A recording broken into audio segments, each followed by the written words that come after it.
Tahu kan Zara yang anaknya Ridwan Kamil? Itu dia buka kerudung dan sosmednya itu panen hujatan sekaligus ceramah dari netizen. Ada yang sampai jadi body shaming juga, terus ngata-ngatain gak relevan gitu, sampai nuduh, oh ini pasti karena baca buku Sapiens gitu. Nah, tapi berasa nggak sih ini tuh semua salahnya di mana ya? Pakai kerudung ataupun enggak itu kan pilihan personal ya. Lingkup personal sebenarnya gak menyakiti siapapun, gak mencelakakan siapapun. Kalau ada yang terganggu karena orang pakai jilbab atau nggak pakai jilbab, itu mah karena ego-ego yang lemah gitu dan mungkin kurang bahagia hidupnya nih. Oke, aku nggak julid, tapi seriously apa dampaknya bagi peradaban manusia gitu, bagi bumi ini gitu, atau bagi perekonomian. Oh, bagi perekonomian mungkin ada dampak ini ya, bisnis kerudung terdampak, tapi kan tinggal shift ke fashion produk yang lain gitu. Nah, kalau kamu perempuan nih dan misalnya kamu happy pakai kerudung, ya pakai gitu. Kalau mau buka ya buka gitu. Ya kan, maksudnya kenapa nggak bisa sesimpel itu gitu? Karena kerudung kan bukan kayak celana ya atau rok gitu. Kalau ada orang jalan-jalan nih nggak pakai celana, itu kan serem banget ya, takut banget. Kalau kerudung kan selai kain yang nutupin kepala atau rambut. Ya laki-laki juga nggak ada yang pakai kerudung kan, maksudnya kalau pakai kerudung nggak apa-apa sih. Jadi itu kan cuma nutupin kepala, bukan kain penutup alat kelamin. Aku juga dulu waktu muda pakai kerudung ya, dan waktu aku lepas juga lumayan dapat tekanan sosial, baik berupa cercaan ataupun ceramah ya. Tapi coba deh, masa Tuhan yang adil dan maha penyayang akan menjebloskan seorang perempuan karena nggak nutup rambutnya, terlepas apakah dia itu pribadi yang baik ataupun enggak. Sementara laki-laki bebas tuh kibas-kibas kalau mau, dan nilai pribadinya nggak dinilai dari rambutnya kelihatan atau enggak. Oke, nggak usah langsung ke hukum Tuhan ya, napak tanah dulu nih. Coba bayangin ada negara yang menjebloskan perempuan-perempuan ke penjara karena memilih nggak berjilbab. Atau dipukulin sampai mati gitu kayak yang tahun kapan gitu di Iran. Nah, itu hukuman yang manusiawi dan mencerminkan peradaban yang maju nggak? Tapi kalau kita percaya klaim bahwa Tuhan itu paling adil dan kebenarannya absolut, ya kita akan terus membuat alasan untuk menjustifikasi hukumnya ya. Kita justifikasi deh, kita anggap, oh ya pakai jilbab itu untuk mencegah pemerkosaan kok. Meskipun data menunjukkan yang pakai jilbab ya diperkosa juga. Oh, jilbab itu untuk menjaga harga diri perempuan. Ya kan konsep harga diri sendiri itu kan konstruksi sosial ya gitu. Sebenarnya kan nggak ada, diri itu nggak ada harganya, itu bikin-bikinan kita aja. Atau ada juga yang bentuknya analogi romantisisasi gitu, kayak cewek pakai jilbab itu bagaikan mutiara yang tersimpan gitu, atau bagaikan berlian atau apalah gitu. Nanti yang nggak pakai kerudung itu seperti gorengan gitu, atau jadi lollipop tidak berbungkus gitu ya, disemutin. Ya suka dengar kan maksudnya analogi makanan yang lucu-lucu gitu. Lagi-lagi itu semua kan kayak ideation aja ya, bikin-bikinan aja, pelabelan kita.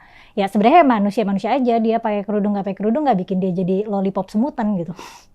kayak analoginya tuh kayak nggak pas gitu. Itu tidak mengurangi value dia sebenarnya. Dan penutup kepala nggak membuat seseorang lebih mulia dari orang lain, karena ya cuma sehelai kain. Nanti kita mau jadiin sehelai kain sebagai determinan kemuliaan seseorang. Terus pakai jilbab tuh buat apa sebenarnya? Nutupin rambut tuh buat apa? Buat mencegah pelecehan seksual, faktanya nggak efektif.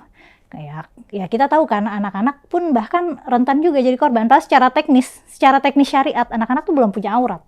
Katanya perempuan pakai kerudung itu jadi tambah cantik. Tapi kok kalau lagi cari yang cantik-cantik malah buka bokep. Kenapa? Motifnya itu supaya cantik ya. Jilbab kan buat nutup kecantikan supaya cowok nggak jelalatan gitu ya gak sih? Apa gimana sih? Sebenarnya tuh bahasan tentang jilbab tuh basi ya buat komunitas muslim di Indonesia. Karena ya katanya jilbab wajib, katanya juga nggak wajib, belum lagi urusan panjangnya harus, misalnya panjang harus gimana, cara makainya gimana. Ya tapi masalahnya obsesi masyarakat terhadap pilihan seseorang untuk berjilbab tuh kayak nggak surut-surut ya. Aku kira orang sekarang akan lebih bisa santai nih terhadap pilihan personal seseorang. Aku jadi kepikiran, apakah masyarakat yang suka menggunjing orang lain, yang menggunjing orang asing bahkan, menggunjing karena hal-hal personal kayak misal buka jilbab, itu apakah contoh masyarakat yang secara kolektif nggak puas sama kehidupannya sendiri ya, jadi projecting gitu. Tapi ini tebakan liar aja ya, nanti tanya sama psikolog. Oke, masuk konten nih. Pertama-tama kita samain istilah dulu. Jilbab, hijab, atau khimar. Nah, hijab itu meskipun sering dimaksudkan sebagai kerudung, sebenarnya ya, kata hijab di Quran itu artinya bukan kerudung. Kalau di Quran ada kata hijab itu artinya pemisah atau penutup, tapi bukan penutup kayak pakaian gitu loh. kayak tirai aja. Nah, misalnya di Al-A'raf ayat 46 ada kalimat wa bainahuma hijab, dan di antara keduanya ada hijab. Maksudnya ini pembatas antara surga dan neraka gitu. Nah, di Al-Isra ayat 45 ada kalimat hijab mastura. Maksudnya pembatas yang nggak kelihatan antara nabi dan orang kafir. Terus di surat Maryam ayat 17 ada kalimat fattakhadat min dunim hijaban gitu. Maksudnya hijab tirai yang nutupin ibu Maryam ketika melahirkan. Masih banyak lagi ayat yang ada kata hijabnya tapi artinya nggak pernah kerudung. Sementara itu jilbab emang kata yang dipakai di ayat perintah berjilbab. Al-Ahzab ayat 59 ada ayat yang artinya wahai Nabi tolong sampein ke istri-istri kamu, ke anak perempuan kamu dan ke perempuan beriman lainnya, yudnina alaihinna min jalabibihin, pakai jilbab untuk menutup seluruh tubuh. Nah, jalabib ini adalah bentuk jamak dari jilbab ya. Nah, terus mungkin kamu pernah dengar nih orang nyebut kerudung dengan kata khimar. Jadi khimar itu adalah selendang yang udah ada dan dipakai dari sebelum Islam datang ya. Maksudnya emang fashionnya di sana begitu.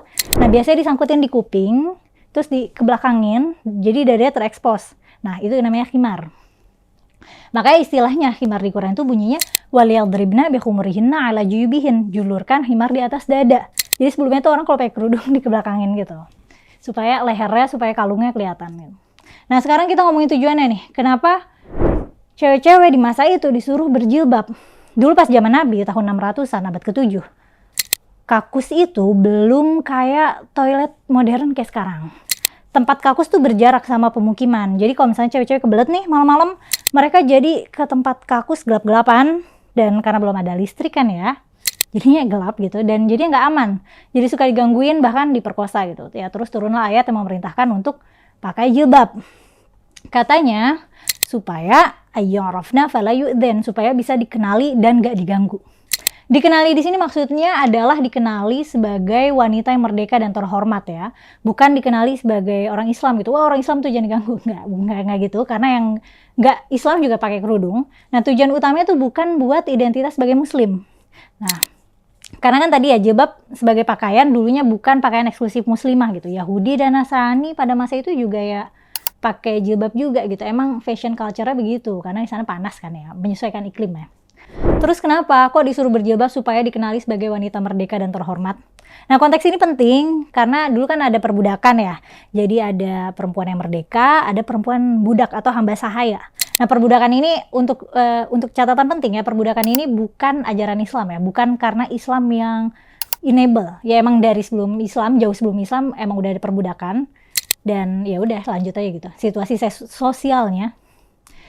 sosialnya emang begitu saat itu. Perintah pakai jilbab itu buat status sosial supaya nggak diganggu karena wanita merdeka nggak boleh diganggu. Dulu hidupnya kan bersuku-suku nih, tribal. Nah, sesama suku tuh harus saling melindungi.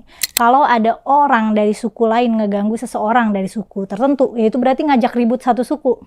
Nah, sedangkan hamba sahaya nih nggak belong to any tribe, dia bukan bagian dari suku atau klan tertentu, bahkan dia gak memiliki dirinya sendiri, gak punya otoritas atas dirinya sendiri, dia kan diperjualbelikan ya, dan terserah tuannya itu perempuan mau diapain.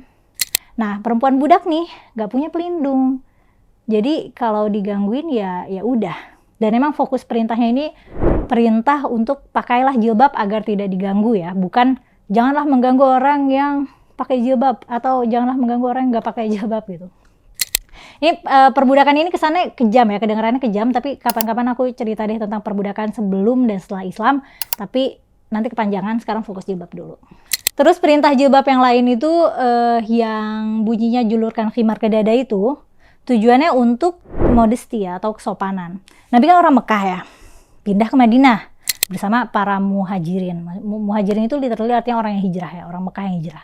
Orang Mekah tuh kalau pakai kerudung kayak gitu stylenya. Nah, supaya kalungnya kelihatan, lehernya kelihatan, dadanya kelihatan. Nah, itu tuh nggak sopan menurut standar Ansor atau orang Madinah. Dan suatu hari juga Aisyah pernah nyeletuk komplain ada seseorang yang pakai khimar tapi dadanya terekspos. Dan bukan kayak jilbabs gitu ya, emang terekspos gitu. Nah, terus ngingetin kalau misalnya ada, kan udah disuruh kalau pakai khimar tuh dijulurin ke dada. Jadi ya itu tadi ya, alasannya untuk modesty, untuk kesopanan gitu. Jadi wanita itu tuh pakai kerudungnya, pernah dengar gak sih jangan pakai kerudung gaya burung gagak gitu. Hadis itu maksudnya ke situ. Jadi sanggulnya tinggi, ininya ke belakang gitu. Nah, jadi alasan diperintahkan berjilbab itu supaya untuk status sosial, supaya dikenal sebagai wanita merdeka dan makanya nggak diganggu. Nah, dan makanya juga wanita budak nggak wajib untuk menutup aurat dan pakai jilbab, karena secara status tuh nggak pantas buat pakai jilbab, karena jilbab itu buat wanita merdeka. Dan karena budak juga biasanya merupakan pekerja kasar, pakai pakaian yang nutup seluruh badan itu hanya akan memperlambat kelancaran mereka bekerja. Sementara itu alasan diperintahkan menjulurkan khimar untuk nutupin dada itu untuk modesty. Kalau di Quran sih konsekuensi nggak pakai jilbab tuh nggak ada dimention konsekuensinya neraka ya atau siksaan apa gitu. Di hadis-hadis ada beberapa riwayat soal hukuman buat nggak pakai jilbab, tapi riwayat-riwayat palsu sih. Biasanya riwayat-riwayat yang narasinya lebay itu hadis palsu. Sekarang kita masuk nih ke gimana ulama nyusun framework untuk fatwa. Jilbab nih kan lumayan beragam ya fatwanya, ada yang bilang wajib, ada yang bilang anjuran aja. Nah, kebanyakan ulama itu literal banget cara kerjanya. Textbook banget, tekstual. Kalau di teksnya bilang A, ya harus A. Meskipun A itu misalnya nggak relevan lagi terhadap konteks. Tapi kalau teksnya bilang A, harus tetap A. Sementara itu ada ulama yang selalu mendahulukan konteks. Jadi dilihat dulu nih, konteksnya masih relevan nggak? Masih relevan nggak sama alasan perintah jilbab tadi? Jadi arahan dari scripture, dari teks itu nggak diikutin gitu aja tanpa reasoning. Tapi sejujurnya aku tuh kadang ngerasa jilbab tuh malah bukan jadi, kadang-kadang ya, untuk mungkin sebagian kecil orang, jilbab tuh malah bukan jadi pakaian takwa gitu, malah jadi pakaian kesombongan. Karena kalau berjilbab nih jadi merasa superior, makanya ceramahin orang terus gitu, atau jadi merasa berhak ngata-ngatain cewek yang nggak berkerudung gitu. Atau sebenarnya ya karena tekanan sosial. Soalnya ya di beberapa situasi sosial ya di Indonesia gitu, pressure untuk berjilbab itu relatif tinggi ya. Kalau nggak berjilbab takut dapat hukuman sosial. Nah, untungnya di Indonesia selain Aceh nggak pakai jilbab di komunitas muslim ya paling hukumannya hukuman sosial ya, nggak dipukulin sampai mati kayak di Iran atau dapat konsekuensi yang nggak relevan lainnya lah. Tapi coba deh tulis pendapat kamu di kolom komentar, kenapa sih masyarakat kita obsesif banget sama jilbab? Buat cowok, coba jawab dong, apa iya kalian sejelalatan itu sampai perempuan tuh harus dibungkus seluruh tubuh gitu? Tulis di komen ya. Makasih udah nonton sampai habis. Aku pamit dulu, sampai ketemu di konten selanjutnya.